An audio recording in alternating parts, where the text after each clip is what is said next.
Hey guys, welcome to another movie review. Today I'm talking about the new Sonic film, Sonic the Hedgehog 2. And I was really excited for this one in particular, mostly because I really like that 2020 film for Sonic, the live action one. I've been a huge Sonic fan for almost my entire life. And then one thing that was really kind of special for this year, for this specific Sonic film, was this Sonic sequel came out on the weekend of my birthday, so it was kind of the perfect movie that Hollywood could have possibly released for this, except for maybe that Mario movie coming out at the end of the year. That one I'm really really excited for, but nonetheless, this is a really great choice for my birthday weekend. Yeah, so Sonic the Hedgehog 2 is the film I'm reviewing for you today. But in this film, you guys, basically it continues right where the first one left off. Um, I would say make sure you see the first one before seeing this one, obviously. And I would say that same goes for watching this review. This will be a spoiler-free review, but if you haven't seen that first Sonic film from 2020, I would say watch that before coming to watch this one. So basically, Eggman is stuck, or Dr. Robotnik, as some of you might remember him as, played by Jim Carrey. He's stuck on that mushroom planet from the end of the first film, kind of trying to figure out what to do. There's a character he runs across named Knuckles the Echidna, and basically he finds out about something called the Chaos Emeralds. Knuckles has been looking for them for a while, and it turns out that one of the stronger ones is on planet Earth, and so obviously Dr. Robotnik and Knuckles team up together, and basically because he knows Earth really well, he basically promises Knuckles all the stuff that obviously he's not really promising him, and basically the two team up together. Meanwhile, back on Earth, Sonic is adjusting to living with his human friends, basically Donut Lord and Pretzel Lady, I think is what he referred to them as in the first movie. And basically, they're about to go off to a wedding. I think the sister from the first film, the one that didn't like Donut Lord, James Marsden, she's getting married. So basically, they're packing up for Hawaii for her wedding and going out there while Sonic stays home. Sonic's been kind of causing a lot of mischief lately. He plays this fictional vigilante at night with his superpowers and basically protects the city from bad guys and stuff. So basically, Donut Lord is trying to prevent him to kind of do those kind of things and trying to make sure that he behaves himself while they're on their trip. While they're on their trip, Sonic teams up with a character named Tails, for those of you who are going to remember him from the games. And basically, it's up to Sonic and Tails to make sure that Knuckles and Dr. Robotnik do not get the Chaos Emerald, because that would be really bad. That would definitely make sure that Dr. Robotnik's world domination plans that he had in the first movie would absolutely come true this time around if he were to get a hold of that. So basically, over the course of this film, Sonic and Tails have to make sure that Knuckles and Dr. Robotnik do not get the Chaos Emerald. There's a certain series of events where Knuckles isn't quite the bad guy that the film's making him out to be. But they do have to stop Dr. Robotnik from using the Chaos Emerald and from dominating the world like what he did in the first movie. But overall, guys, I really enjoyed this Sonic sequel a lot. They definitely made sure that this was a Sonic story in particular, even though the first film definitely did that very well also. The first time around was more so like a comedic road trip kind of movie. This time around, I would say it's more so an action-based movie with comedy elements that happens to be more so a Sonic story this time around. But for my positives and negatives for the movie, though, Tails and Knuckles are excellent additions to the story. I definitely got invested in their journeys, whether it's Tails teaming up with Sonic and kind of learning about him from other planets, because he was able to travel through different planets with those transportation rings that he had in the first movie. So Tails kind of knows a little bit about Sonic from that kind of stuff. And with Knuckles, obviously, he's from a different planet. He's not from Earth. So they kind of do kind of a Drax the Destroyer kind of an approach with him where, I understand you humans eat cream of ice and stuff like that instead of ice cream. And so they do stuff like that with him. That's a lot of fun. So they're just great additions to the story. They were obviously huge parts of the games. And so they definitely translated them to the big screen in all the right ways. Definitely love seeing both of these characters on the big screen. I also thought the action elements this time around had a huge upgrade for the sequel. Even though the first one had some good action in it, I do think the action this time around was more choreographed better. They filmed it better. It was just more entertaining to watch, I thought. It definitely felt more so like something you would actually see in the Sonic games, whether it's Sonic snowboarding or doing stuff in the city to protect the good guys from the bad guys and stuff like that. So I thought the action elements this time around had a huge upgrade. Definitely something I thought they did better this time around than what they did in the first movie.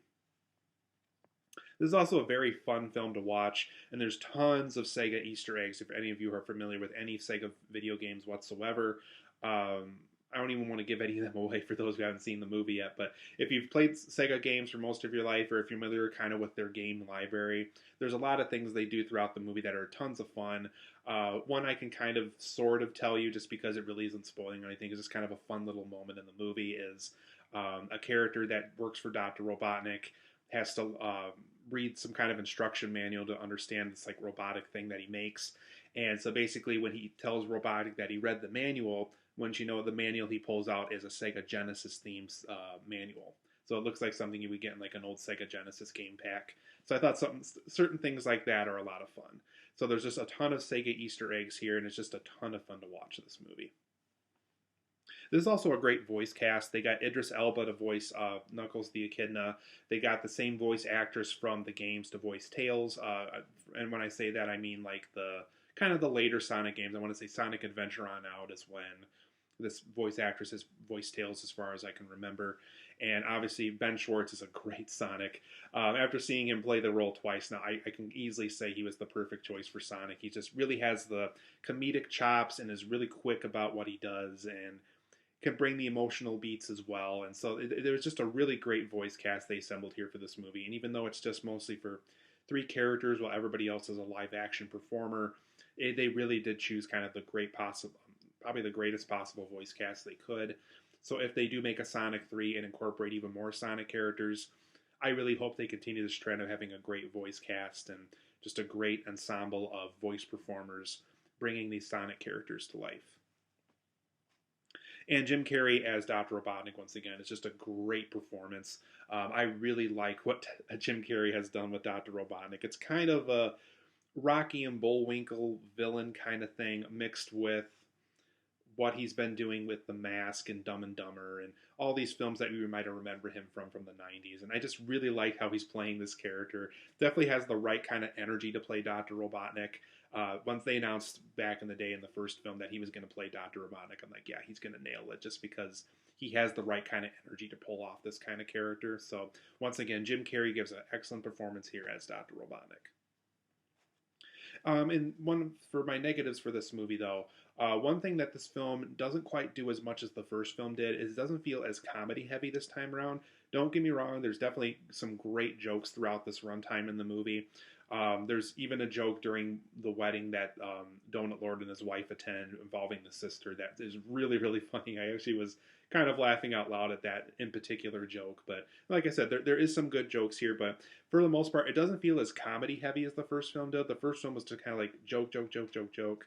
This is more so like big action scene, dramatic scene, big action scene, sort of kind of back to the jokes, big action scene, drama. So it is kind of more so that balance this time around. So even though, like I said, there is some comedy there, it's not quite as dominant of a genre element as it was in the first film. A little disappointing for those who might like that genre element the best from the first film. But the way they do it here, I think, is the right way. I think if you're going to do more so a Sonic-based story, it is going to be more action-oriented than comedy-heavy. So I thought, even though it was a little different, I would have liked to have seen more of that from the first film. Go into this film knowing that it isn't quite as comedy-heavy as the first film. I also thought some of the fine details in the story feel a little glossed over. There's just certain elements as far as how Knuckles and Jim Carrey kind of returned to Earth and got a hold of the technology that they did, and certain things about Tails and why it might have taken him so long. There's just some fine details throughout the movie that just kind of make you think about certain things over the movie, like, well, how did that character get there? How do they have a hold of that? There's just some fine details, specifically one involving a hidden emerald temple that you'd be surprised that it took till 2022 for somebody to discover. So there's certain things like that I think really just needed more explanation as to how certain characters got to those places and how someone out in reality somewhere, specifically like an archaeologist, might have discovered that some certain place sooner. So there's just some fine details every once in a while, like I said, that really could have used more explanation rather than just the film glossing over it, hoping that you would kind of forget the fine details of why such thing exists and things like that. Also, I thought the messages of this film were not as impactful this time as the first film. one of the messages I did kind of gather from this film, and they kind of explore it right away, is you don't choose the moment chooses you.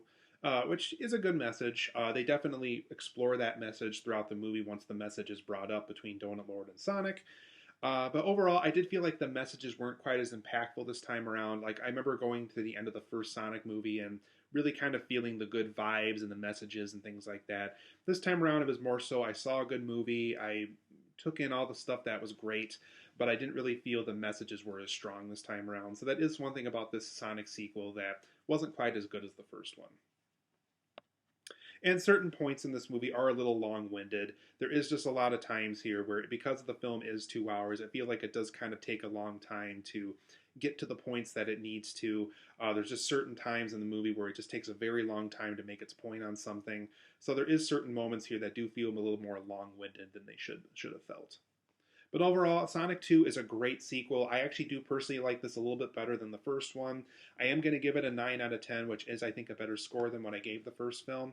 I really highly recommend it if you're a huge Sonic fan, if you're a huge fan of just Sega video games in general. I think you're going to be very happy with this movie.